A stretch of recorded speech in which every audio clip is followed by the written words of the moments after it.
All right. Well, either way, Rick Mitchell Rick Mitchell, here. and Brian Stein is here. So we do have a quorum with four of us currently, and hopefully Richard and Bill will join us shortly.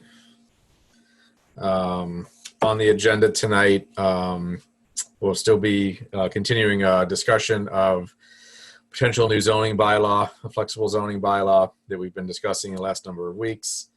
And we also have board business and minutes to do later. Patrick, I guess maybe just bring us up to date, or bring the whoever is on the call public up to date on where we are real quick, please. Thank you. We have been for several weeks discussing a new zoning bylaw. And I know this is ancient history. Let's go back a couple of years. The planning board worked through a very lengthy, about a year-long, a little over a year-long process to discuss residential growth as part of a master plan here in Hamilton.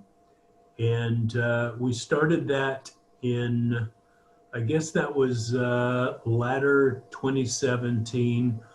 We held a number of public meetings.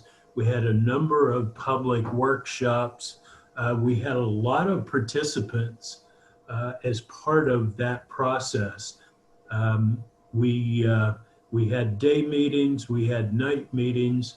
Our consultants assisted us throughout that process. And the products that they helped us create were in fact products and comments and approaches that the folks that we serve actually were recommending to the planning board that we utilize to allow ourselves to understand and plan for future growth. I know that there's a mindset by some that the planning board is pro-development, but I think that's probably overstating things, because I think the planning board understands that there are property rights, that owners have the ability to utilize their properties. The planning board also understands that cities and towns do need to have a growing tax base. I know that I'm saying this in a very simplistic fashion, but we do have a community that is economically distressed. And every time that we do get a census update, we see more of our population as seniors and fewer and fewer as working members of the workplace. And I think it's really important that we allow ourselves to understand that we do need to start better accommodating for diversifying the housing stock, because what we have right now doesn't really address that. We did get a lot of comments, as I'd mentioned, from the public that we serve as part of that residential master planning process. I did send that out, and I hope that is helpful to the members as we talk through things tonight. Great. Thank you, Patrick. So I hope everyone received that, and also the updated density bonus matrix that Rick and maybe even Marnie as well compiled. So I thought we'd go over that tonight, at least at first, to get people's reactions on that, since this is the first time we've seen the updated one. Obviously, last time we spoke a fair amount about that matrix and how it was slightly confusing, and just the general numbers of it we were also talking about, and we hadn't obviously finalized anything, but now it seems to all be based on a per acre basis in terms of number of units. So that's clear all the way across the matrix. So I thought we'd start having some comments about the actual numbers that are in there now that we can compare them line by line. So Rick, if you want to kind of bring us up to date on that and where you started and how you kind of compiled that, would be great.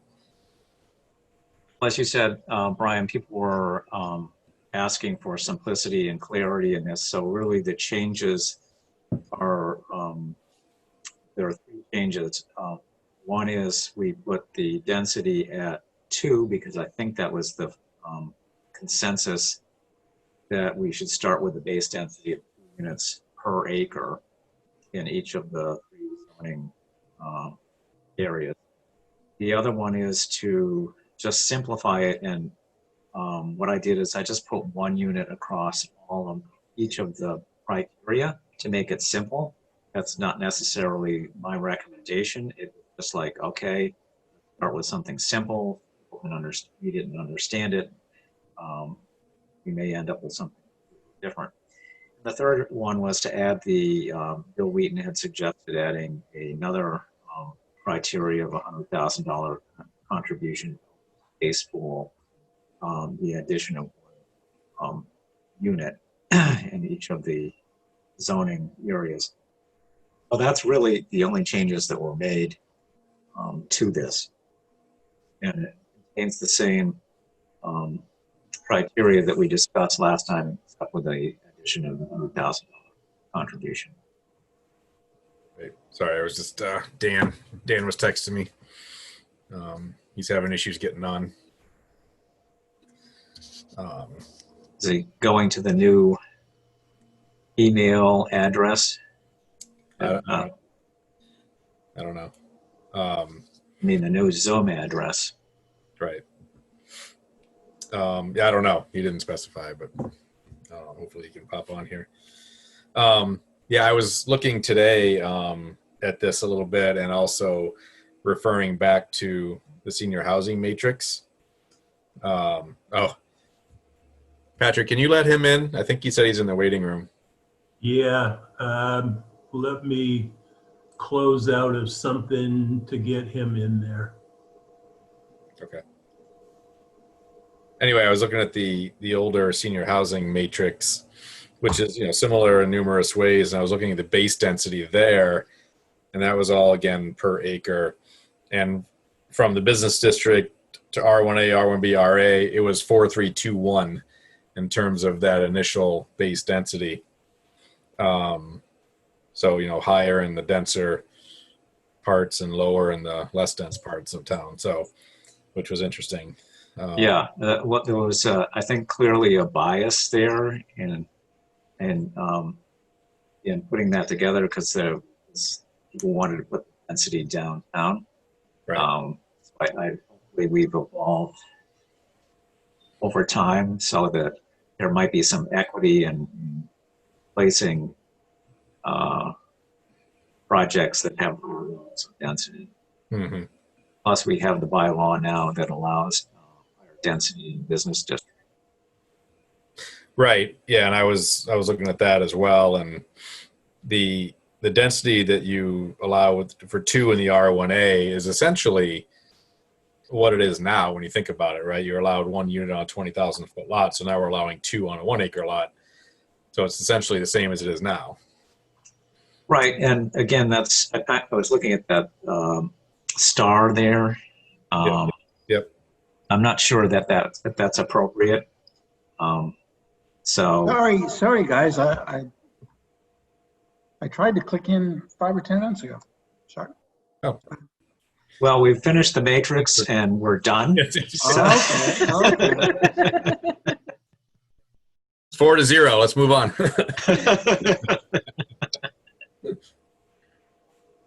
No, thanks for joining, Bill. Richard, are you there? Dan, can you hear us? Dan's Yes, muted. Okay, thanks. Before we actually dive into the matrix, I think that there is one aspect of the draft that was sent around. It's it's my version 6, it might be your version 3, but in the bylaw version, that the language preceding the matrix, which has now been changed, has some language in it that I don't know if anybody has really focused on. It's in on page 5. It's section 8.1.10.2. Yep.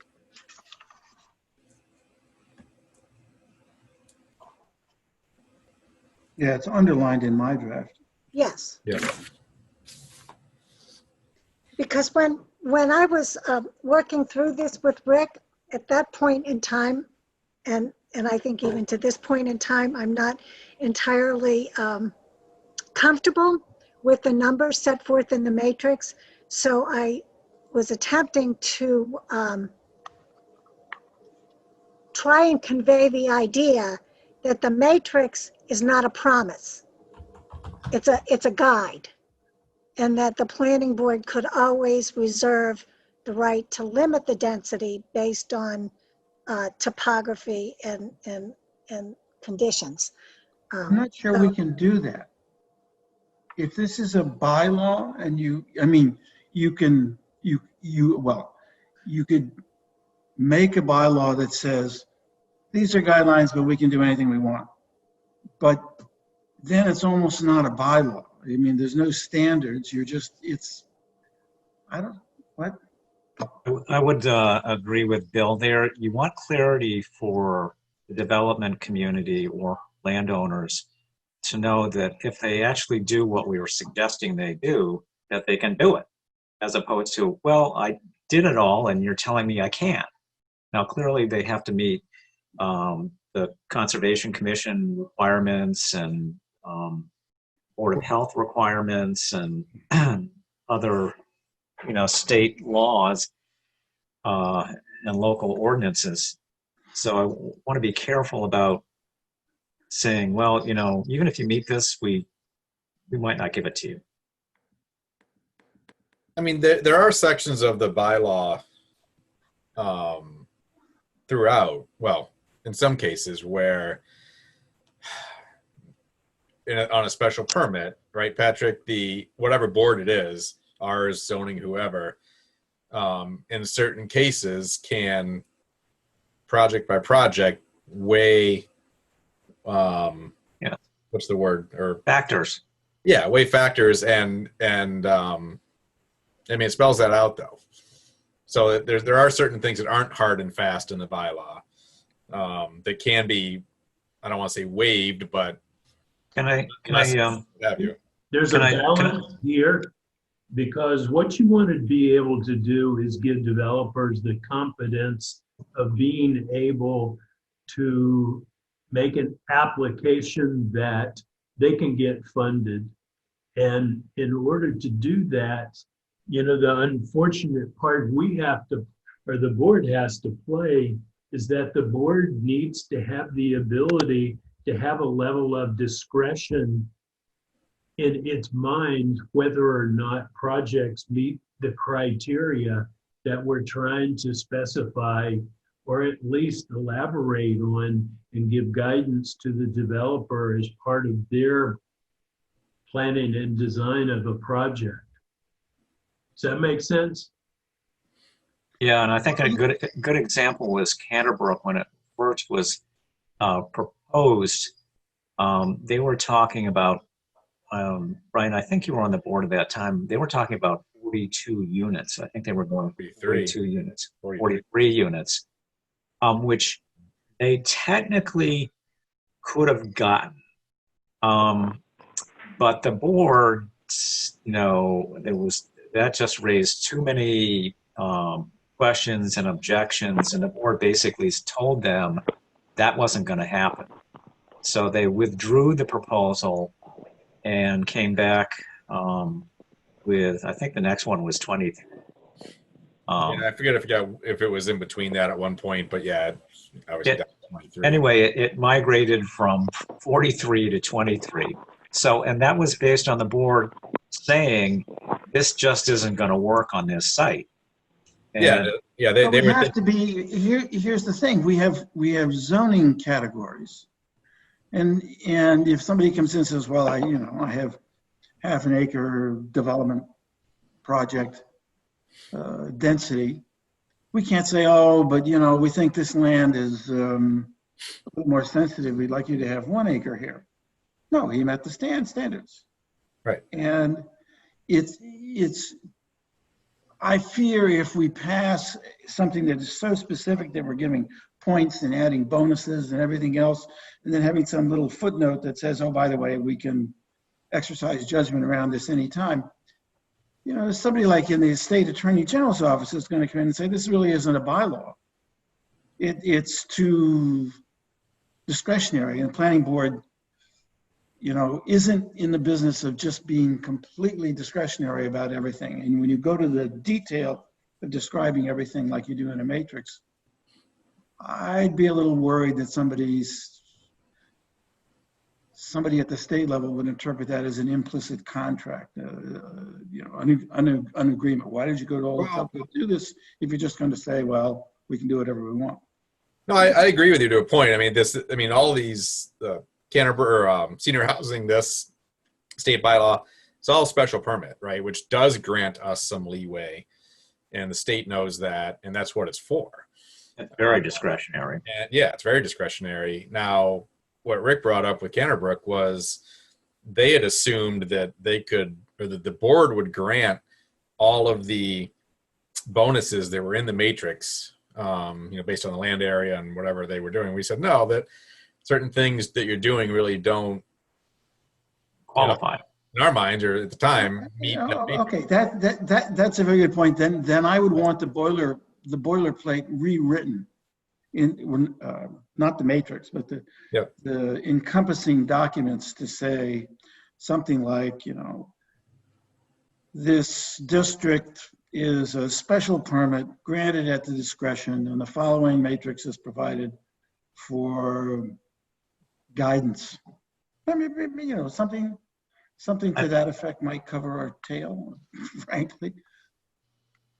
Well, That's fine. That's fine. what I was thinking here, and it I think is even more obvious now, is that using this matrix, the density could be extremely high, and I think it would garner opposition in some quarters of the town, and maybe even from abutters, because by my math, you could have 12 units on 2 acres, 18 units on 3 acres, 24 units on 4 acres, and it goes up to 120 units on 20 acres. And although this isn't as dense as, say, the Junction, it's still, depending on where this kind of development was sited,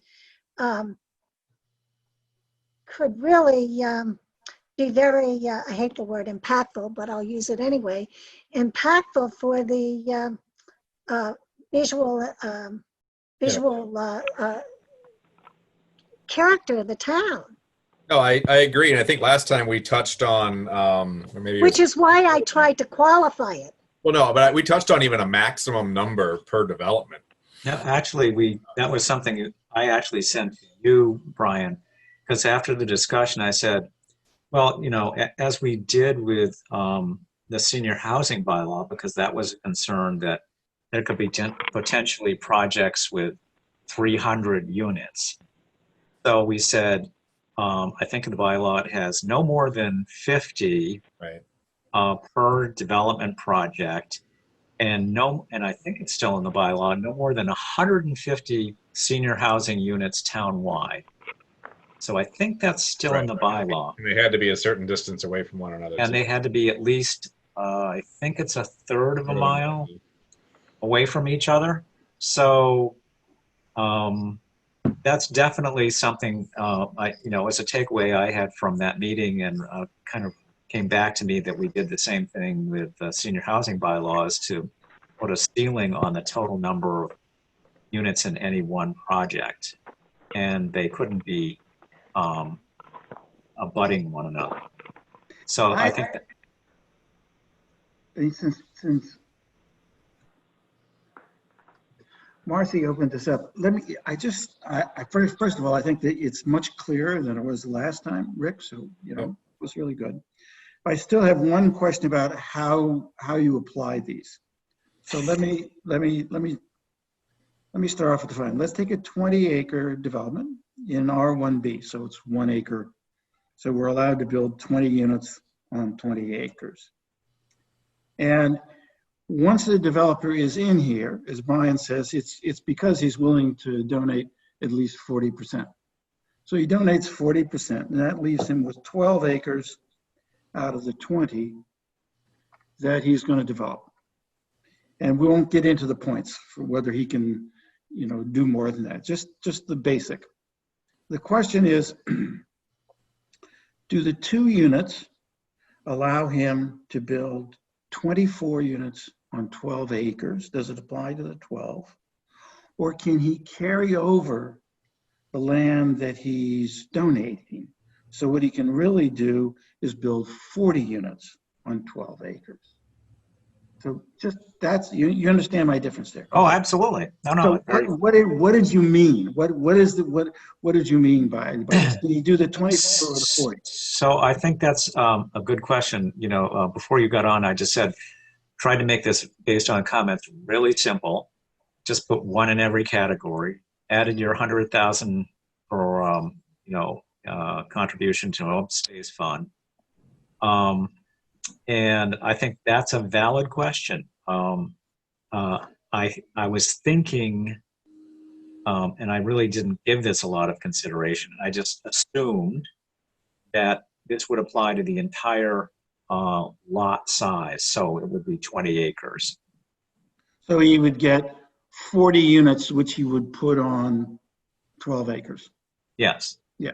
Okay. So, but we hadn't. I don't think we had a thorough discussion about that and the implications. It was just sort of, Okay. So tabula rasa. So then, if I go over to E, I run into, in some sense, a contradiction, which happens when you do these kind of categorical models. So if he goes to 60% rather than 40%, he gets an extra unit. So he can build 3 units. Okay. I guess that's right. So 3 units on 20, 3 times 20 is 60 acres, 60 units. So he can build now 60 units on just 8 acres because he's going to donate 12 now, right? So at that point, the density of the 8 acres is looking pretty tight. That's like 60 units on 8 acres. So now we're into townhouses. Right. So yeah, this is where that maximum number can come up, like we just talked about with like senior housing has. Right. So yeah. Yeah, but if I scaled the project in half and just dealt with 10, I would still have a problem that I'd then be building 30 units on 4 acres. And that's basically an apartment building, or pretty close to an apartment building. Yeah, it's an apartment. So it's a cap on the overall size of the project doesn't do it. It still creates an apartment building in the middle of Not necessarily. an R1B, zoning area. One of the goals is to create diversity of housing. I'm If you're not only sure ever the talking about how to build I'm another not sure large that the house. people, that's a good point. I'm not sure the people that live in an R1 district, which was a relatively low density district, who moved here and have single family houses, want an apartment building in the middle of them. I mean, that's what, just not sure that's going to fly. That's Tosh Blake Well, there's here. only one way to find out, and that's to try it. So Tosh Blake Well, here. I don't Oh, Tosh, I'm hold pretty on. sure it's okay. not going Let's to go do their fly. comments first. So just remember, we're really in very early stages here. So these numbers are not written in stone, and this kind of discussion is very helpful to understand. I can see that. Now, there's another issue on the $100,000 contribution, which I really want to thank you for putting in, because I think it's an important part of what Tom Ford suggested we do. but it has to be redone in some way, because the way I read this is if you make $100,000 contribution, maybe it should be per unit. If you make $100,000 contribution, you get to add 1 unit.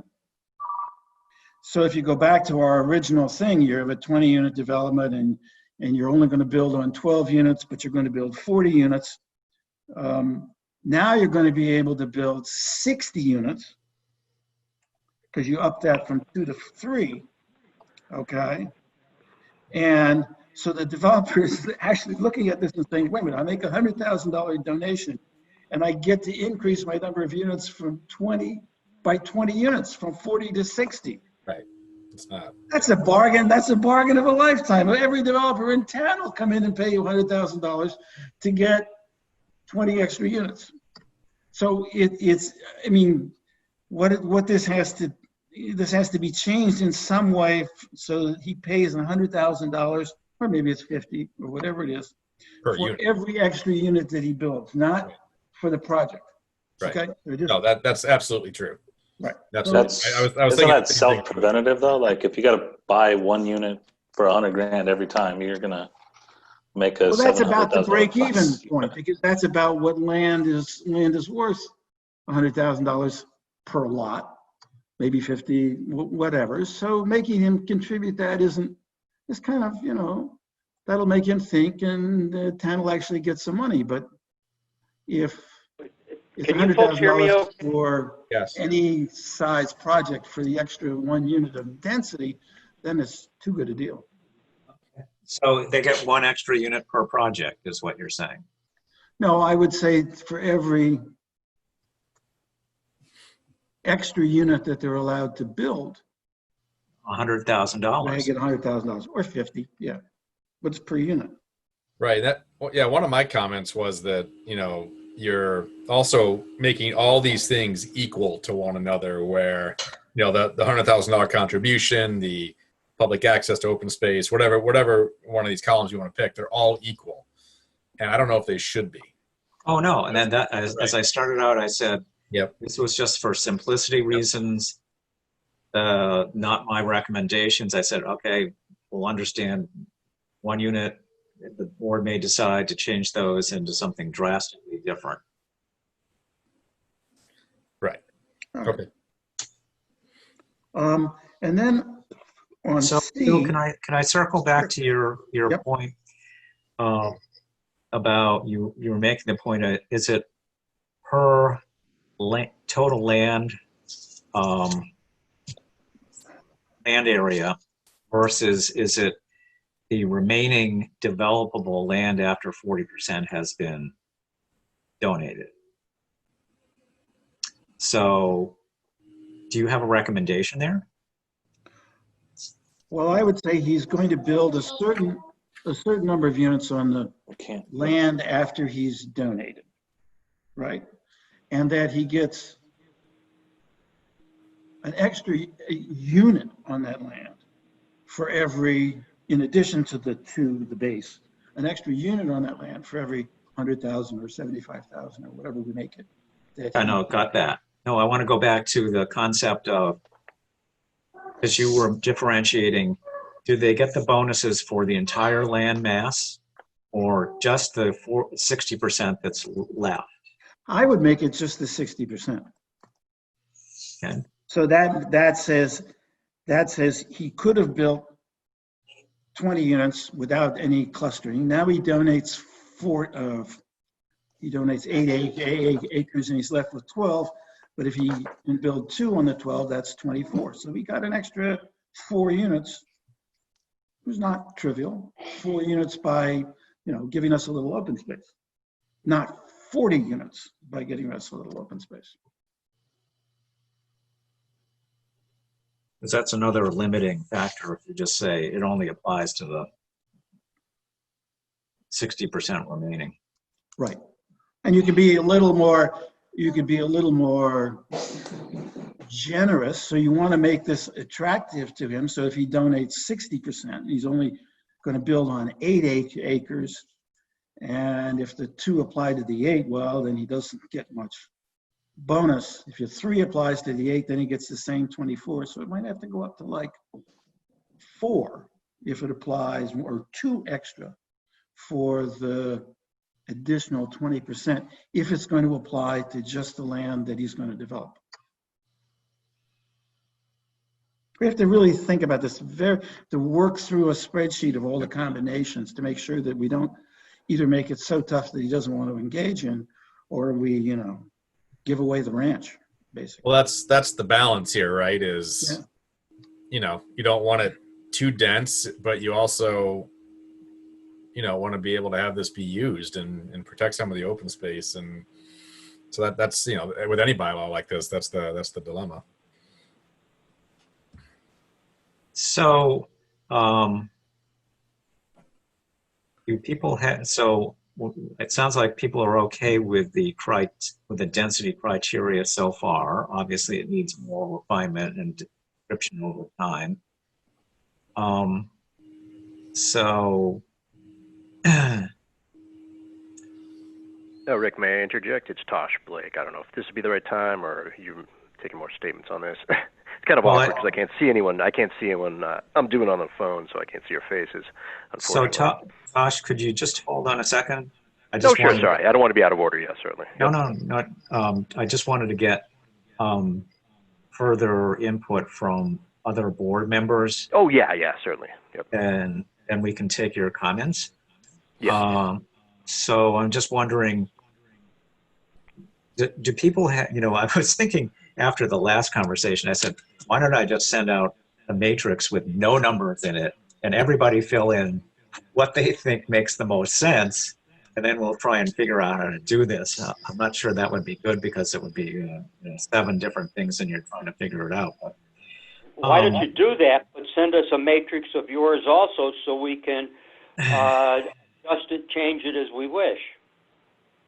So that's one But this possibility. is, I'm trying to further the discussion to get a sense of people's tolerance for density per acre. Because it was like Brian made the point last time that on Willow Street, the corner of Willow and Asbury, you have 7 condo units on 1 acre, and nobody even really sees it. So that's in the business No, district. No, is it outside? R1A. just outside. R1A, okay, so it's across the street. So that's R1A. So that one seems to be okay. You've got, But that was fairly small, Rick. What if you had one with 20 or 30 houses in it? Well, well, you're right. It's a 1 acre lot with 7 large attached condos. Townhouses. They're like, townhouses. They're like 3,500 square feet apiece almost. My point was you could almost have double that and you wouldn't even know in the same size structures. That's because Except- what it is an 8-foot fence is all it is. I mean, and Can't you're really see anything beyond it. and you're limited by the septic requirements of that kind of space anyway. Sure. So, and then you have at Patton Ridge, you have 3 units an acre. Now those are all individual, except one, I think. Individual, I'm going to call them houses. That's not what they are. They are individual structures, with a lot of space in between. Right. And Canterbrook is 23 on 11 buildable, I believe. Right. So it's like 2.1 units per acre or something. And those are, except one building, all on individual parcels, lots, whatever you want to call it. So there's a wide range, and I think as Marnie has said, or other people have said, it's going to be so site specific. It's like this might work in one location where you have 25, 30 units on a 5 acre parcel, depending on how they're laid out, and is it impacting abutters, and is it well screened, and and it might be perfectly fine. It's just, it's hard to. The in my- site-specific part, though, Rick, like, so site-specific is just going to sort of correlate to not my neighborhood kind of thing, like, my neighborhood's 2-acre houses, so we can only do 2-acre houses. Maybe in that other dense neighborhood, you can keep up the density. And I'm not saying that that needs to be completely, avoided, but is there a way we can sort of look at the percentage of density as is? So rather, across the street, I have 3-family on a 1/4 acre. So that's a 12 per acre right there. This neighborhood can house that. It's a 3-family. It's not an apartment building, anything like that. This neighborhood can handle a slight increase in its own density as it's already existed. Maybe the more open space neighborhoods of 2 acres per lot handle an equal percentage increase in their density. However, that number is not +1, +4. It's more of a plus percentage over current. Does that make any sense? Actually, in my proposal, which really does very much the same thing as Rick's, the formula is all down to one paragraph. It's if you set aside land, if you set aside an acre of land in an area that's 1 acre zoning, then you get to build an extra unit in addition to what you could have done with clustering per acre that you set aside. So if you set aside 2 acres, you get 2 units, 3 acres, you get 3 units. But that depends on the underlying zoning. So that if you're in a 2-acre zone, and you have to set aside 2 acres to get the extra acre, or if you set aside 4 acres, you get 2 extra units. And maybe I should make that up into a spreadsheet as opposed to a 1-paragraph formula, because it works out to be quite simple and covers a lot of these situations that people are describing. It would be helpful. And it allows clustering to begin with, which is no increase in density per se. It just allows you to cluster the units on part of the land. You get the same overall density. But the bonuses depend on how much land you are sacrificing. Then you get to transfer more than just 1 unit, which you would through cluster zoning. Maybe you get to transfer 1.5 or 2 or 3 if it's a really good development. It's just, I don't know. And then you can for something for some development that really accomplishes town objectives, you get to transfer more units per acre that you set aside. That's the same effect as having a bonus.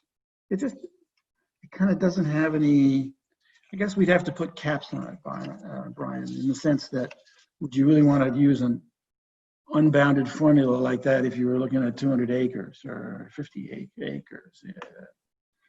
Right. Yeah, there's a perfect reason to have caps. I mean, yeah. In a town. Let me, I mean, I'm sort of a mathematician, so I think of formulas as opposed to matrices. So let me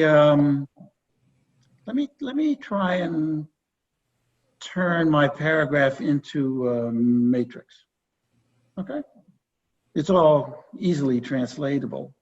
But Can you do it within the context of the matrix that we've been discussing? Yes, I think so. Because I think it would make it easier rather than a whole new matrix, because this is as confusing enough as it is. Yes, I think I could. Yeah, I think I can do that. Look a little different, but I think so. I don't think there'd be a problem in doing that. So, and within that, when you do that, just make a footnote that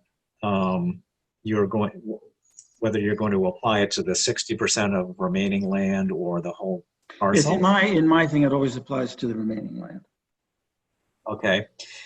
But it's also, can be a little more generous in some situations. So you get put a lot, but it clarifies things. Yep. So, do other people have input onto this? Well, I have one other input, which is Patrick has been, and I have been working with the town assessor, and he really came up with a splendid database today for us to start on a fiscal impact study. So I have the feeling that the board in some ways doesn't quite understand the housing situation in the town. So just let me give a couple numbers that come out from that. Brian, what's a McMansion? What's the size threshold for a McMansion? I mean, 6, 5, 4, 3,000. What do you say? I was going to say 6 popped into my head. 6? Okay. That's really big. I don't even know. I'm going to go down a little bit. 5. I'm biased though for what I do. I'm biased. 5,000 is a McMansion. Now I'm going to ask the board, what fraction of houses in the town of Hamilton are McMansions with that 5,000 square foot threshold? Brian, what do you think? Fraction. Less than 10%. 10%. Marcy, what do you think? Less than 10. It's Marnie. I'd say 5% max. 5%? Rick, you want to hazard a guess? I'd say less than 5%. You're very close. You two guys got it. It's 3.5%. So this is not a town of McMansions. There are some, but it's not there. They're a sliver of the houses in the town of Hamilton. Can you back up a little bit, Bill, and tell us what your point is, though? Well, I don't there's quite understand. a lot of people are afraid that the town is being overrun by McMansions. They're only 5%, less than that. I don't remember anybody being afraid of that. I don't remember that kind of conversation. I heard a lot of comments. Okay, so it's only 3%. Now let me ask you another question. The average size of house sold in the United States on Zillow for the last 5 years, which is pretty much about the average size of the house that exists in the United States, is 2,400 square feet. What do you think median, not average, median. What do you think the median size house is in the town of Hamilton? So that's 50% of the houses are bigger, 50% are smaller. Brian, what would you guess? It's less than that. What? It's less than that. I'd say probably 2,000. We're well under the. It's 1,900. Right. Yeah. So then I say, what fraction of the houses are 1,500 square feet or less? Well, we're going to give a developer a bonus because we want them to build little houses because presumably we don't think we have enough. That's not what we're saying. You're twisting this too much. Well, let me Hold on. Let me finish. Let me finish. So you're twisting this up to say that, oh, people think we have tons of McMansions. I don't really ever remember hearing that, number one. Number two, we're not talking about just 1,500 or 2,000 square foot single families. We have a ton of those. We know that. Part of it is that we don't have other types of housing, or very few of other types of housing, townhomes, apartments, what have you. We don't have that. That's because we live out at the edge and we're supposed to be a bucolic suburb or a rural area or. Oh, no, nonsense. That's not true at all. What? We're not a blue-collar suburb I just of any wanted to reshape this, Bill, because you're off on something of your own, and I don't think what everybody else was looking at originally with this. So we're talking types of housing, not so much size. Well, I first of all, that's true. We really only have a very few apartments per se. But what I'm saying is that it's actually a third of the houses in town already meet the size threshold of column C. So we have lots. Here's the issue, though, Bill. We're not building those types of houses anymore. So there's a finite supply of small units, and there's a huge demand for those smaller units, which is driving up the price. So the proposal here is to generate additional smaller units in the hope that they A, consume less space, and B, provide an option that is financially accessible to a wider proportion of the population. I think maybe, I don't mean to interrupt you, but I think that when you speak about these smaller units, you're really talking more about condominiums. Because I think Bill's right. There's a plethora of small houses, but there are probably older people in town who would like to give up gardening and have someone else do it for them and have a small house. So I think it's not so much the size of the unit per se, it's that at least I'm, don't have facts to back this up, just common sense.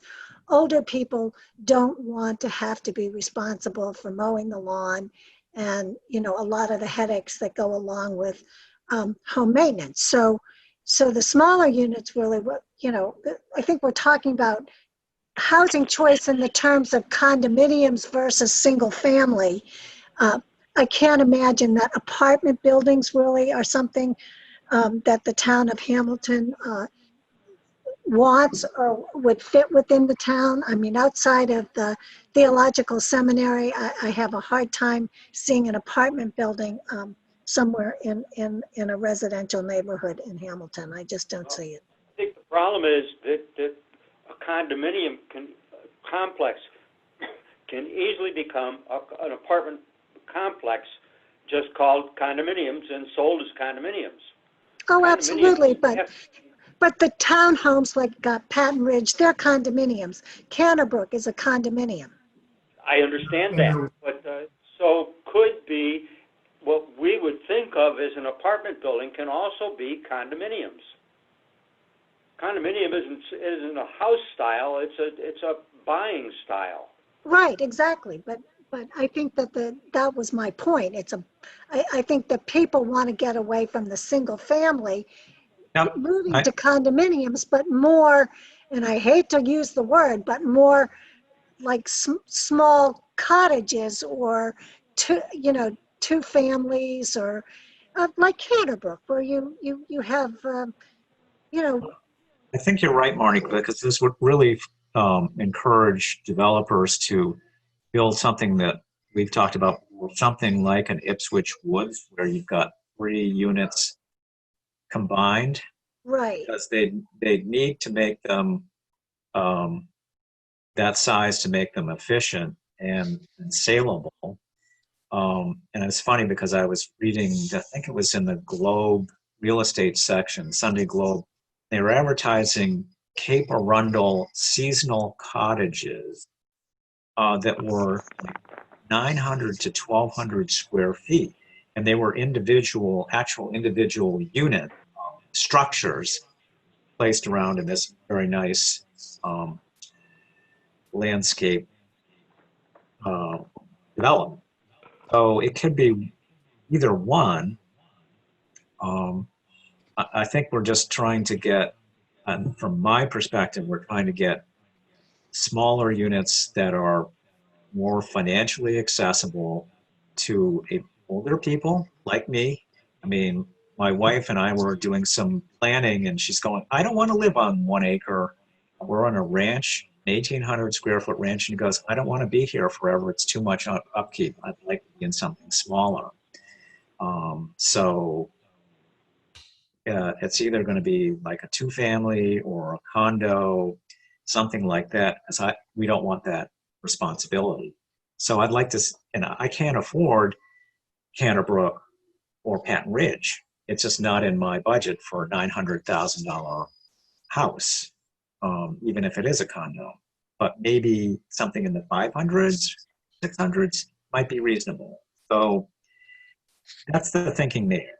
Yeah, and Bill, you know this. We all know this. That the land costs are just skyrocketing. So the only way to do this is to have more units on an acre, essentially, or is how we're defining it. Actually, I'm not sure it's the land costs that are really skyrocketing. What it is construction costs. It's both. It's both. You can't build 1,500 square feet for anything less than $350,000. Oh, anyway, yeah.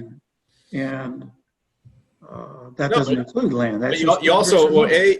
you can't, it's hard to find land, and B, everything I've seen, I look for a number of clients, and, everything's 500K and up around here, if not more. I've had 2 clients buy, $800,000+ teardowns and down very close to here. So, just inland, not on the water. So, that's only going up. And what are they building? Well, one's a decent sized house, but one's, 2,800 feet. They still have, a couple kids in the picture, but. That's $1 million house though. Oh yeah, no, I know. I understand that. $900,000 something. No, like I know, but you're making my point in that you have to have, if you want to do smaller units, you have to have more of them on whatever size parcel we're talking about here. Well, here's an example. We talked about Patton Ridge and Canterbrook and the Willows, but the Junction is 23 units on 2.9 acres. And they sell between $500,000 and $650,000. Right. So, yeah. And they're how big? They're like 22,000, 2,200 feet, maybe. I think so. Yeah. How often do I'm they- not sure they're that big. I'm not sure. I don't know. There's I think more like 18. I'm sorry, I had it. I wrote it down. They're about a little, 2,000 square feet is the max. I think some are a little smaller. Yeah, that's about right. okay. That's about But right. how often do they turn over? I mean, not being argumentative, I'm just wondering. So, There are 2 for sale now. There was. Yeah, they're for sale now. They Couple a year, maybe, right? yeah, they turn over. And how many are there? 23. 23, thank you. Okay. so there are 8 units per acre. Oh yeah, it's a townhouse development. It's Yeah. Well, right. they're all attached. Right. That design for me wouldn't work. If they came to me and said, "This is what I want to do," because I think it's the type of housing on that. If they were attached townhouses or something else that they tried to put these separate units all over this, and it doesn't look good, and I just don't think it fits. No, they're not separate units. They're duplexes and quadruplexes. There are a number of units are attached on the side. Right, Yeah. Yeah, no, they're not individual, right? right. They're not individual units. No. And the problem is that there's an amalgam of units that blocks the view of the remaining units. It's really, it looks crowded because it is. That was a 40B. Right. They got to just override all local zoning and jam it in Right. there. Yeah, they only put 2 units, I think, in of 40B. But it was So- enough. Whatever it was the minimum amount to Right. qualify the project. But And they then don't have a lot of affordable units. There's only a couple. I think that the developer may have bought his way out of having affordable units. I don't think there are affordable units there now. He tried to do that, but the zoning board of appeals would not let him out Oh, okay, okay, because he claimed he was losing money. right. But we knew that when he was going to build it. That was like 10 years ago, and his minimum price was going to be $500,000 for those. We're looking at it and going, good luck. And he almost went bankrupt on that project. Right. So where are we, Brian? Well, I think Bill was going to take a stab at revising a matrix based on, well, your criteria, Bill, I guess, or your formula. That was one. I think we need to get the wording right on what Marnie brought up earlier. Prior to the matrix and in the bylaw. How do we word that properly? And then I think we just need to all next time. Not that we're ending right now, but next time, come back with what we think should be max units and how we define that, if it's based on overall development size or how we do that, but, and also max density per acre based on each zone. Yep. I think we all need to weigh in on that. And also the limit, we talked about a cap. Right. That's right. Yeah, that's what I just said. A cap defined somehow. I don't know how that works yet, but if it's, you know. So Bill, if you're doing your formulas also, I don't know if your cap may vary by zone. Right. If it does, just let us know how that works. Yeah. I'm gonna spend less time on what we're actually giving the bonuses for and more time on just how it fits together with whatever bonus you want to give somebody, right? How you calculate it. Rick or Brian, by caps, do you mean units per acre or units per project? Both.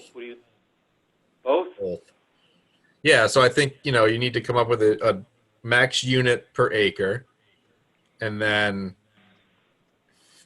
figure out max per project. And that one's going to be a little tougher because, how do you define it? How do you limit it? Is it limited based on overall, if somebody has 40 acres to develop, how are you going to limit them there? So, per project limit, I think is important to figure out. Yeah, I think that's, we have a limit per acre. So that's a limit there, but I think what I was talking about a limit was what was done with the senior housing bylaw. Yeah. That I think says no more than 50 per project. Right. And that's the kind of limit I'm thinking. So then within that, whoever's proposing something goes, well, I can build 40 given your criteria. So, that's what I'm going to do. Well, 50, I'm going to do that. Rick, do you remember, because I know it took 3 times to get through town meeting with senior housing, was that limit in there from the beginning? I don't think so. I think in this probably the second or third iteration, because people were concerned about the density. Sure. So Yep. we said, okay, and so we'll limit the density, we'll limit the total number of projects that can be done on units townwide to 150, and then the addition of they have to be more than a third of a mile. Right. And there was a sunset clause in that last one too. And there was a sunset clause in it as well. So I think those added constraints helped people become more comfortable with that it wasn't going to turn into 300 units of something on 40 acres. Right. So, and the thing that really pushed it over the top is the schools had multiple overrides, and everybody that supported the schools were going, we need money. How are we going to get money? Right. Dan, did you have any comments? You've been quiet. No, I think you guys covered it. I mean, the only comment I had is when you start comparing U.S. medium home sizes and Hamilton home sizes, you have to factor in the cost, because I'm sure if you look at that, 1,500 in other parts of the country is going to get 150,000 versus 600,000 in this town. Right. Nope, agreed. Any other board comments? I think we have to be careful, given the public opinion of the last couple town meetings, that we don't try and densify. I mean, I think a lot of people support some densification downtown, but we get out into lower density neighborhoods and open areas. We're going to get a lot of resistance if we try and push too much density. There is going to be resistance. No, you're The totally survey, right. the town master plan, the single largest reason other than schools, I think it was even ahead of schools. The people moved here was, country atmosphere, small town, New England town,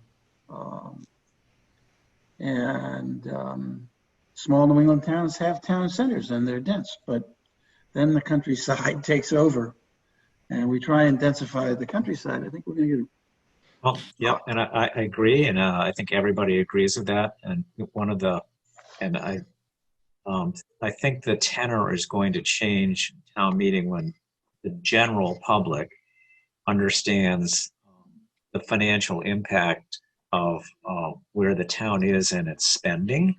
So I wouldn't necessarily say from 2 or 3 town meetings ago that people are going to be in the same place. So, and the other thing is, we're a planning board, so we're here to present a potential option. The voters are going to make a decision on this. They will decide whether, in fact, this is something they want to see.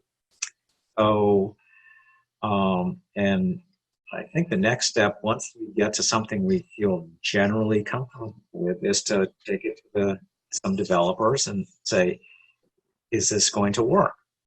Yes or no? So there may be some adjustments to it or not.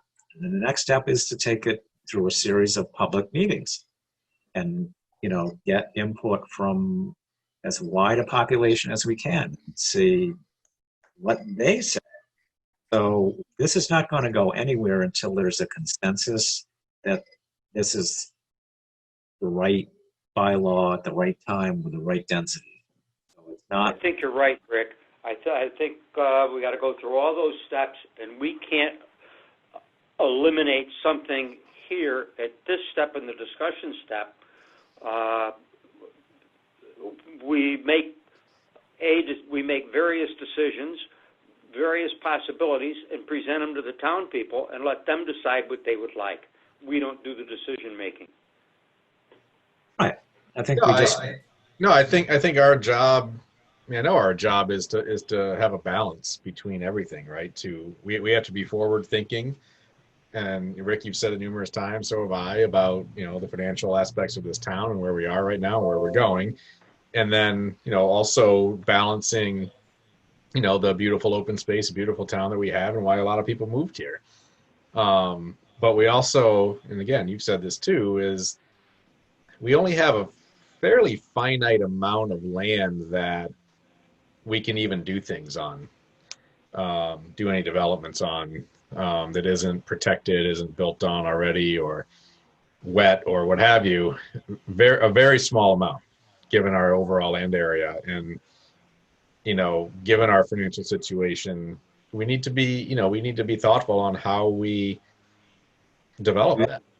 And is it the same way we've been going, or do we try to use that in a little bit better way and get more value out of that land?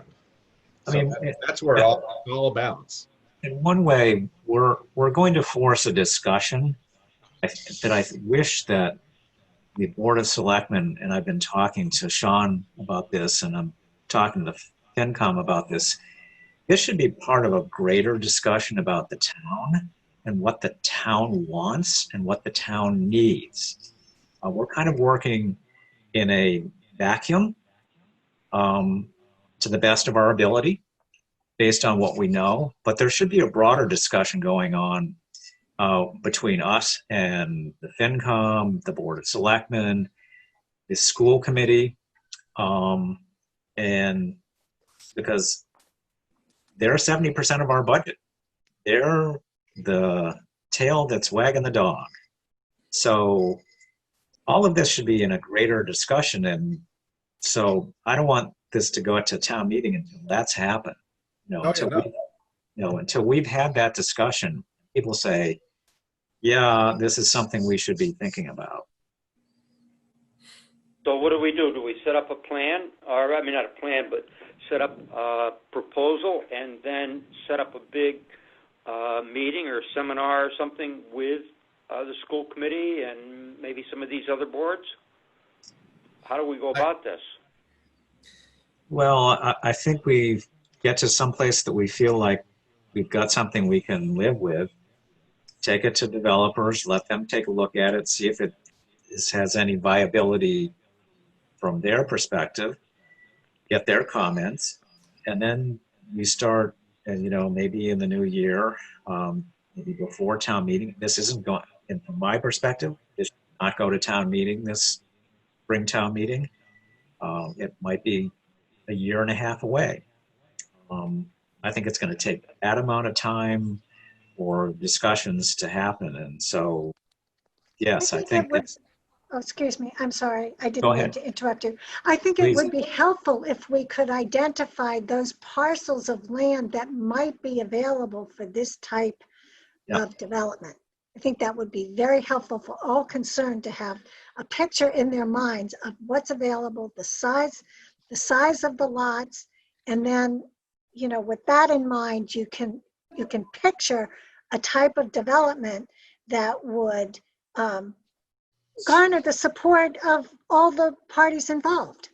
I tend to agree a little bit. However, we've tried that in the past with other bylaws and picking parcels that, oh, well, let's say that came up for sale, you know, what could happen with this? And we got a little pushback from, you know, various landowners. the properties you picked.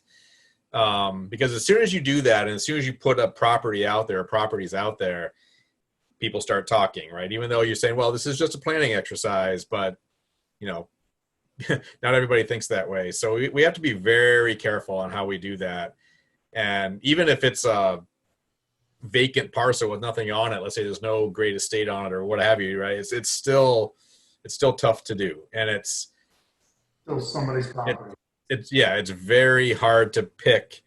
You know, we're almost picking winners and losers in a sense if we try that, even if it's only Not only that, are there really any large parcels that are empty that could be pie in the sky or well, yeah, but again, they don't even have to be empty, right? You know, lots of parcels could potentially do something like this if they so choose.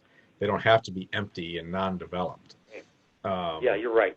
So that's kind of my hesitation on doing something like that. I know where you're going, and it is helpful, but you know, we got some pushback before, and I don't know if I want to go down that path again.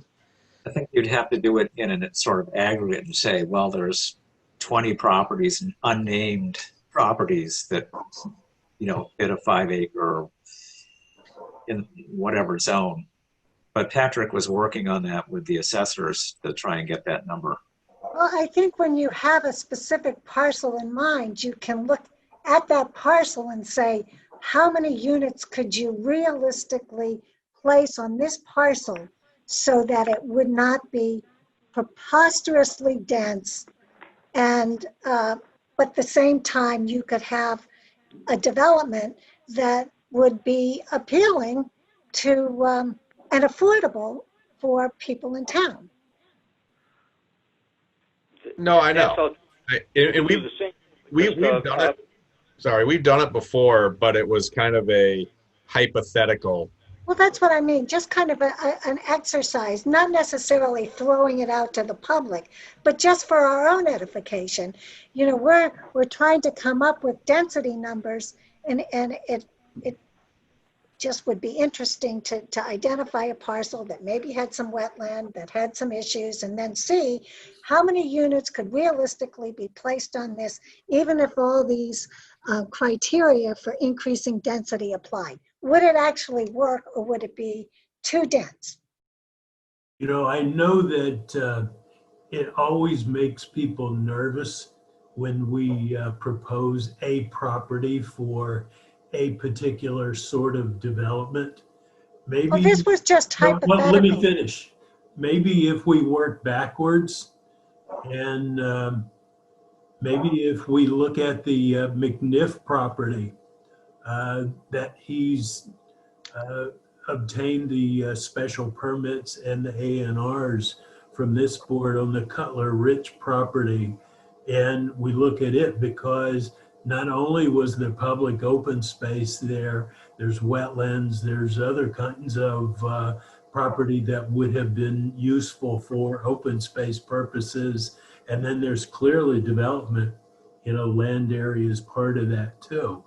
I don't think too many people would be too bothered by us planning on property that's already being used for other lower density purposes. right? Is this the property he bought from Camilla Rich?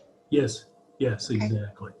That actually would be a good idea because it's like, it's a done deal. And you say, well, if you had used this, this is what might have happened. Right, and it's not competing with anything.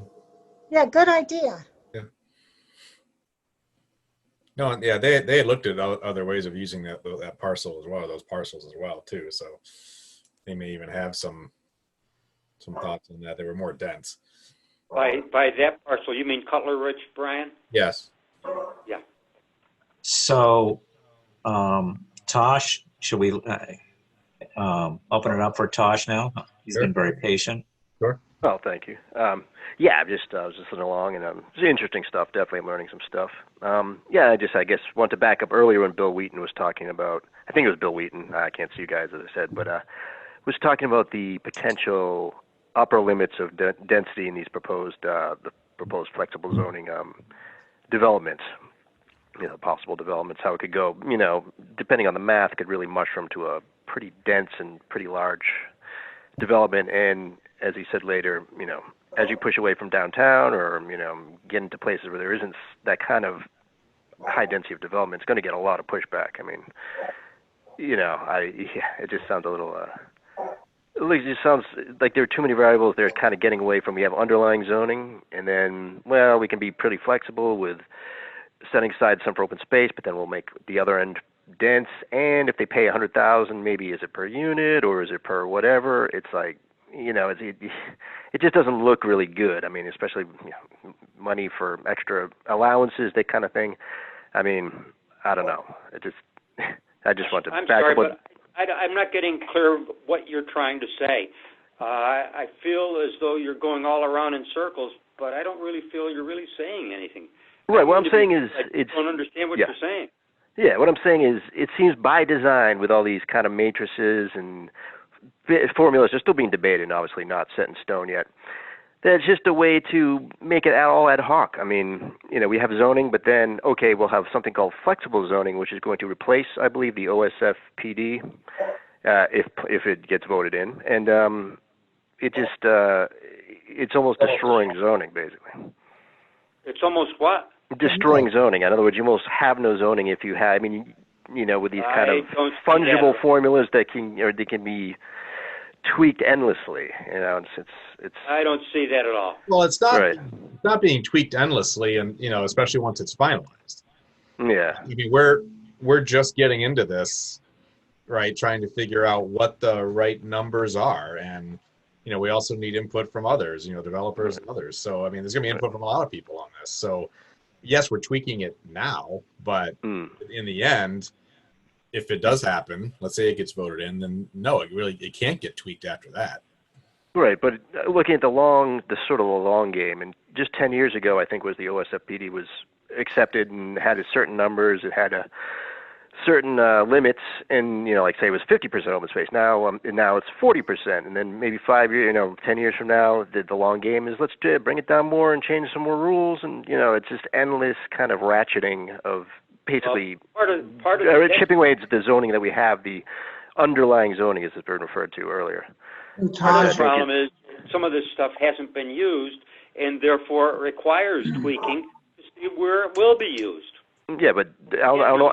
I looked at the 2005 OSFPD. It didn't say it's required to be used. It's like if it's there, if some people want to use it, but it's not like it's a requirement to be used. It could stay that, you know, we could have the same status as has been in the town, development-wise, as it was when it was written. But there seems to be a push that, hey, we really want to get, from some quarters, we really want to densify and get these projects done. And I think that's a good idea, what Rick Mitchell said earlier. You have to get all the, you know, FinCom and Selectmen and all kind of together and have meetings about this, because some of the reasons for doing this seem to be beyond the purpose of the planning board. We're talking about financial shortfalls, this and that. I don't know. That's more like a financial, you know, thing for the town to consider if we're not raising enough taxes or our spending's too much. That's beyond planning board 10, you know. So if that's the impetus I don't or think this. those are the driving factors in the way we're thinking, though. I think that, you know, those topics come up, they're mentioned, but they're not a driving factor for the way we are functioning. Well, Right. But no, when I but- do when I've asked directly, why do you want more density? Usually, I mean, financial matters. Financial is the one thing I keep here, especially Rick. He volunteers that he thinks the town doesn't have enough revenue, and he's worried about either taxes going up or shortfalls. Are there any other burning reasons why we need more density? I think a lot of people are worried about that. And we hear that, and we've heard that for a while now. Well, I've been to town meetings. Fortunately, our taxes for a while were relatively stable. Now, back in mid 2000s, they were not. Like Rick said, there were lots of overrides for. There were 10 overrides in a row. Yeah. So, Right. but we're looking at this as providing housing that people can actually afford. We're looking at clustering, so we're not chewing up space with single-family homes.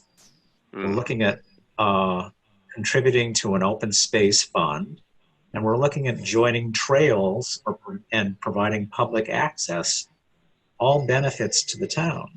So I happen to be focused on smaller units and financial contributions to the town, but I'm one of 7 people. And then when it gets to the general public, they may have other things that we haven't talked about that they decide they want or don't want. So Right. we're just providing a template for discussion. And that's what a planning board does. It looks around at the town, it looks at the housing, it looks at land use, it looks at economics, it looks at demographics. Then we say, are there things that we could be doing differently to enhance the quality and livability in this town? That's what I see us. So, That's fair Taj, enough. And speaking to that, I don't wanna- yeah, I don't no, wanna just to put- answer, just to respond to Rick, I understand that's your vision, and that that's a reasonable thing to want and to want to investigate and to possibly make changes. My personal opinion, now I'm just basing this on having gone to planning board meetings and attending town meetings and such, and seeing votes on different things. I think some quarters of the planning board are far away ahead, and almost, I wouldn't say the word radical, but far ahead of what the town itself wants. Someone mentioned earlier, what does the town want? I've been to meetings I saw, like when the cottage housing was shot down overwhelmingly, and other sentiments in the town when people brought up changing zoning and stuff in town meetings.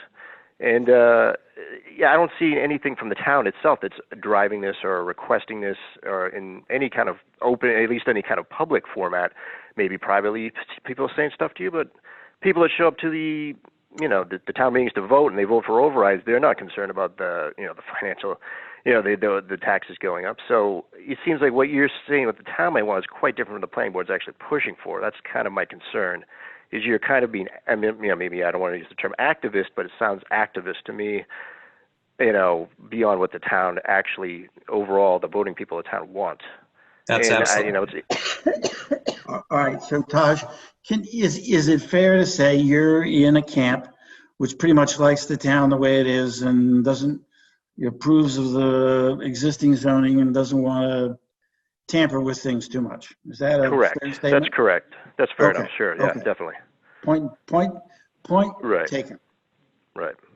So that's all I want. Just back up some of what you said, and I understand the whole the overall thing, but as far as financial stuff, it's muddying the purpose partially of the planning board. I mean, I understand you think you're going to get more revenues, but I'm not hearing anything about costs too, of development too, like overall services needed, things like that. It looks like it's geared towards the idea of at least feeling that you're going to get more revenue, but where are the costs? I mean, the costs also a part of it.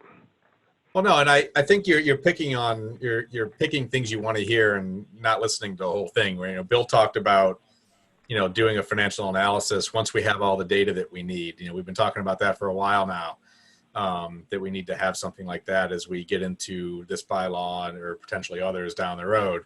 And we got into some of that during the housing, not the housing production plan, but the Master plan. Master plan. Thank you. That we had a lot of public input on and a lot of, some financial analysis done. And going back to what Patrick said at the beginning, that's what some of this is based on is You're talking about the Goldson, the consultant, she came with some... that's the master plan. Yes, that's their consultant. And, we're going off of the public input that was that put that together, and some of the conclusions that were in that as well. So it's Right. My one slight we're not just objection to pulling this that out is, of a vacuum. yeah, but there might be slight objection to that, to Goldson's presentations and such. They're all geared to, okay, we're going to have development. How do you want it to look? In other words, it was begging the question that this stuff would get voted in the first place.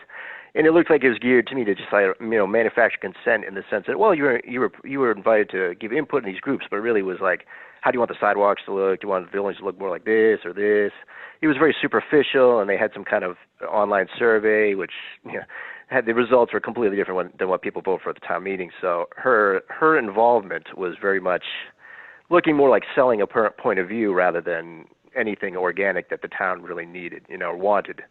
And it was very limited. It didn't say, none of her questionnaires said, well, do you want to keep development the same or whatever? It was just all like, well, how do you want it to look? That kind of thing. No, So, I disagree. I don't think it was all about what it wanted to look like. It talked a lot about density and types of houses or types of units. right, but it was assuming that the density would happen, and that was just sort of begging the question, well, is it coming? How do you want it? No, I don't think that's fair at all.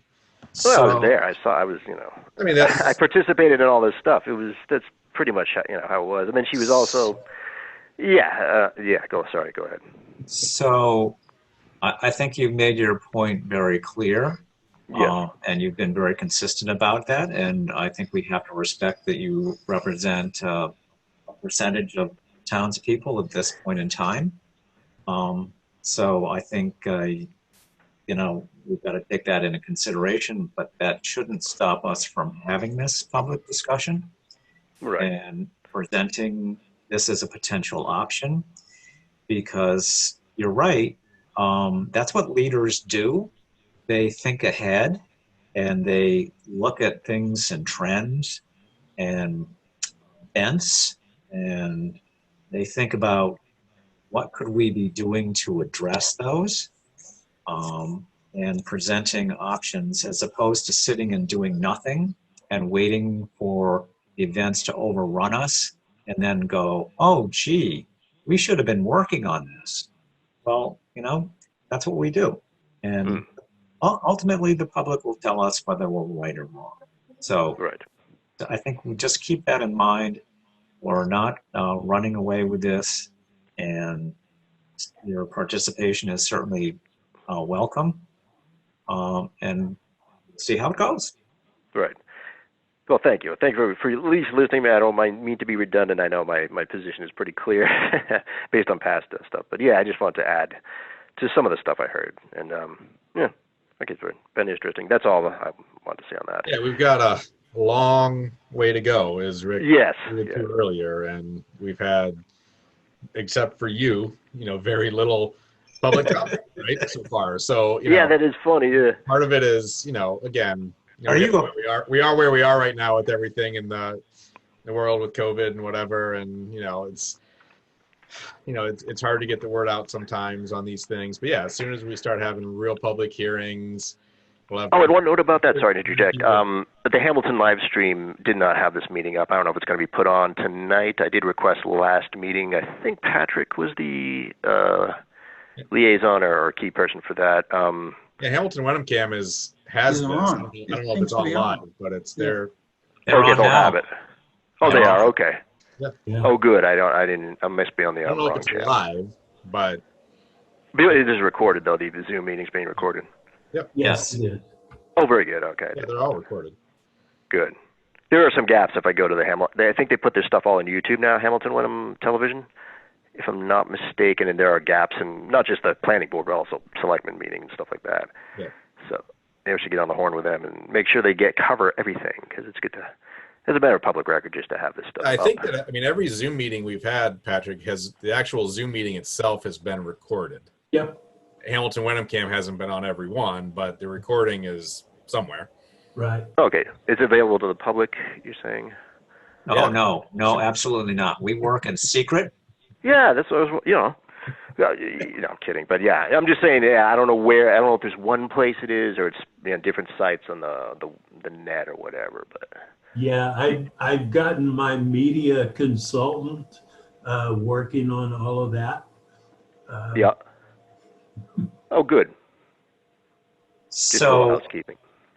can we move on? Because it is now 8:30 and Yep. a glass of scotch is calling my name.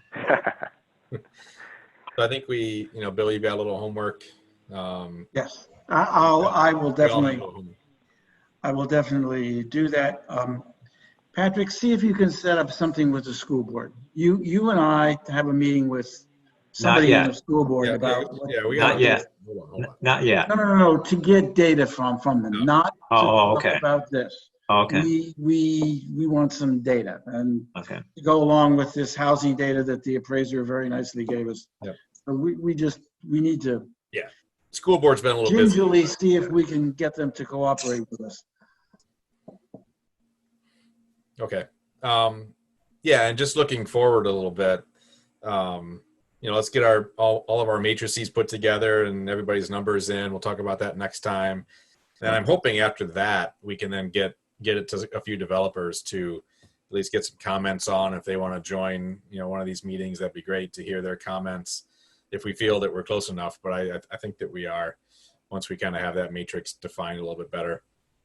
Yeah, as soon as we have that presentable, workable, I'm more than happy to get that to Tom Ford and see if we can get him to attend with us. Well, and also I want Larry. I'd like Larry Smith and Yeah, sure. and the guy that did Patton Ridge. Alan Berry. Alan Berry. Alan Berry. Yeah, because Tom is really does not developments. He does single family. Yeah, true. Yep. No, that's fair. Okay. And David Tragorth actually said he'd be happy to look at it too. Oh, great. Yeah, that would be good. Do we have minutes? We do, from the 8th last week. The 8th. We approved the 18th last time. That was a typo on my part. Yep. I didn't have any changes in the 8th. I got the 8th. Yep. I'm good with him. Anybody have comments on them? There was one, the very first sentence of the meeting was called to order by Rick Oh, Nickel. yep. We have down 6:42. That's actually when the recording started. The meeting started at 7:02. Okay. So change that one Yep. time to 7:02. Yep. I saw that. All right. Okay. Okay. Somebody want to make a motion? I'll make a I motion had, that we I adjourn. had I had a few very minor comments, and I perhaps could just review them with Patrick. But for example, in the second full paragraph, I think there might have been a word left out, or I'm not sure, but it refers to a type of project that had been planned, permitted, and constructed in Natick bylaw. And I think it should have been pursuant to Natick bylaw. Yeah. It didn't quite make sense. And there were just a couple other little issues like that. And then there was on page 2, in the first full paragraph, it says data from the assessor would be reviewed to determine need. That would be really to determine the availability of development sites. So they were very minor, but I don't think that the assessor's information would determine need. It would just give us an indication of what sites were available. Okay. Thank you. Somebody Are want Okay, those so the I only make a two motion that morning- we Wait, approve the one minutes. one second, Bill. What, Patrick? Are those the only two, Marnie? Yeah, those were Okay. the only two. If you Okay, I wanted have to. those. Okay. Okay. Go ahead, Bill. I was going to make a motion that we approve the minutes as amended by Marcy. Marnie. Marnie. Marnie. So Okay. anybody want to second that? Second, Richard seconds. Yes. Okay, we'll do a roll call vote. All those in favor say aye. Marnie, Marnie Crouch, aye. Rick Mitchell, Rick Mitchell, aye. Richard Boroff, Richard Boroff, aye. Cory Ballou, Cory Beaulieu, aye. Bill Wheaton, Aye. Brian Stein, aye. And Dan, you abstained, right, because you were away? Yes. Great. Thank you. Anything else, Patrick? Let's see. I took the opportunity to reach out to Jay Treewarn from Gordon Conwell Theologic Seminary. Asked him for a status update. He told me that they continue to review a proposal which sells apartments to a private party. And the project would include a friendly 40B as part of the plan. He tells me they're making progress to that end, but it's taken a fair amount of time to work through it. So, but they are continuing. Thank you. Anything else from anyone? There are for sale signs up all along Bridge Street for Right. the 19 acres I saw that that. they're doing there. So that's being actively marketed now. Yep. Yeah, for What kind of marketing is it being done? I mean, what's projected to be put on the 19 acres? it's just for sale. It's just a lot for sale at this point. Okay. They advertise that there's 2,000 feet of frontage, which there is. Yeah. Which means they can put a lot of Form As on that piece of land.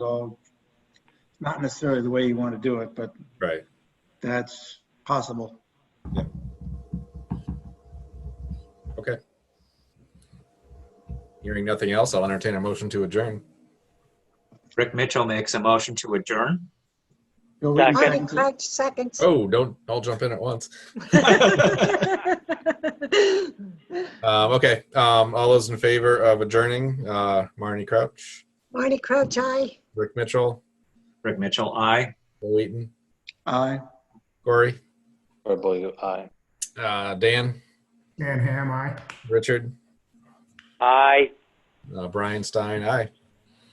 Great. Thank you, everyone. Okay, guys. See you in 2 Good night, weeks. everybody. Thanks, Patrick. Bye-bye. Yeah. Good night. Good night.